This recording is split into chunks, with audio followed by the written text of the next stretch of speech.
क्या भारत में महिलाओं की तुलना में गाय अधिक सुरक्षित हैं? भारत महिलाओं के लिए सुरक्षित नहीं है। लगातार eve teasing, acid attacks, rape cases और डोमेस्टिक वायलेंस के अलावा भारत दुनिया में महिलाओं के लिए सबसे खतरनाक स्थानों में से एक बन गया है। यह एक संयोग नहीं है कि हम महिलाओं पर किए जाने वाले हिंसा, अन्याय और उत्पीड़न के खिलाफ बोलते हुए इतने एडवर्टाइजमेंट्स और आर्टिकल्स देखते हैं। महिलाओं को वास्तव में बहुत अधिक उत्पीड़न का सामना करना पड़ रहा है और इसलिए इस अन्याय के खिलाफ लड़ाई चल रही है। हमारे देश में चाहे वह महिला हो या पुरुष, हर इंसान हमारे कानून की छत्रछाया में सुरक्षित है। हमारे देश में किसी अन्य मानव पर शारीरिक रूप से हमला करना या उसका शोषण करना अवैध है। मुझे पता है कि भयानक चीजें अभी भी होती हैं और पीड़ितों को न्याय प्रदान करने में हमारी जुडिशियल सिस्टम बहुत धीमी है, लेकिन कम से कम आपका जीवन सरकार के दृष्टि में मूल्यवान है। आपकी याद में कम से कम कैंडल्स जलाई जाएंगी। अधिकांश आबादी यह स्वीकार करेगी कि आपके साथ जो हुआ वह एक अन्याय था और लोग पीड़ितों को पीड़ित होने से बचाने का प्रयत्न करेंगे। लेकिन कल्पना कीजिए कि आप एक ऐसे समूह से ताल्लुक रखते हैं जिनके पास फंडामेंटल राइट्स भी नहीं है। सोचिए, अगर सरकार के अनुसार आपके जीवन का मूल्य और उद्देश्य इस बात पर आधारित हो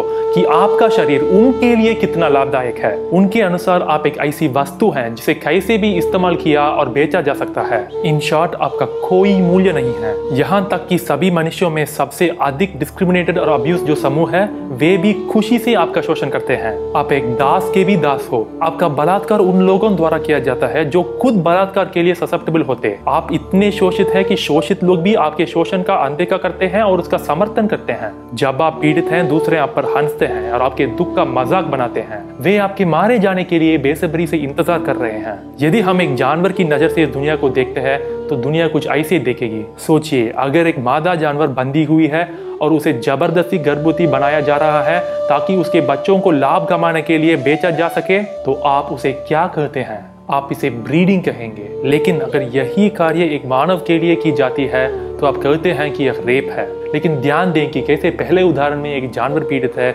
जबकि दूसरे उदाहरण में एक मानव पीड़ित है। लेकिन पीड़ितों के दृष्टिकोण से पहले मामले का निरीक्षण करें और आप महसूस करेंगे कि ब्रीडिंग शब्द का उपयोग मनुष्यों को दोषी महसूस न कराने के लिए किया जाता है, जबकि वे जानवरों को सेक्सुअली एक्सप्लॉइट करते हैं। बलात्कार का शिकार महिलाएं, बच्चे, पुरुष या जानवर भी हो सकते हैं। कोई भी व्यक्ति इस भयानक अपराध का शिकार हो सकता है। गायों और भैंसों का हर साल सिस्टमैटिकली बलात्कार किया जाता है और उनके बच्चों को उनसे छीना जाता है ताकि वे बिना रुके दूध का उत्पादन कर सकें। एक बार जब वह जबरन वार्षिक गर्भधारण द्वारा अपने शरीर पर डाले गए तनाव के कारण भारी मात्रा में दूध का उत्पादन नहीं कर सकती है, तो उसे मांस के लिए कत्ल खाने में बेच दिया जाता है। तो आप मुझे बताएं, क्या भारत में महिलाओं की तुलना में गाय अधिक सुरक्षित हैं? गौरक्षक नामक समूह से संबंधित कुछ लोगों ने गौमांस खाने वाला लोगों को पीटा या मारा है। महिलाएं इसलिए पूछ रही हैं, क्या आप हमारे लिए भी नहीं लड़ेंगे? आप एक जानवर के लिए लड़ने को तैयार हैं, लेकिन हमारे लिए क्यों नहीं? सबसे पहले महिलाओं से बुरे पुरुष दुर्व्यवहार करते हैं और उनका बलात्कार करते हैं, लेकिन यही महिलाएं कुछ जानवरों के बलात्कार के लिए भुगतान करती हैं। इसके बाद गौरक्षक जो गायों के सेवियस होने की घोषणा करते हैं, लेकिन वे वास्तव में सेवियस नहीं हैं। वे स्वयं दूध और सभी प्रकार के डेयरी उत्पादों का सेवन करते हैं, इसलिए वे डेयरी फार्मों में गायों के प्रति क्रूरता के प्रत्यक्ष समर्थन करते हैं। गौरक्षक गायों को बचाने की कोशिश करते हैं जब उन्हें कत्ल खाने में ले जाया जाता है, लेकिन उन्हें इस बात का एहसास नहीं है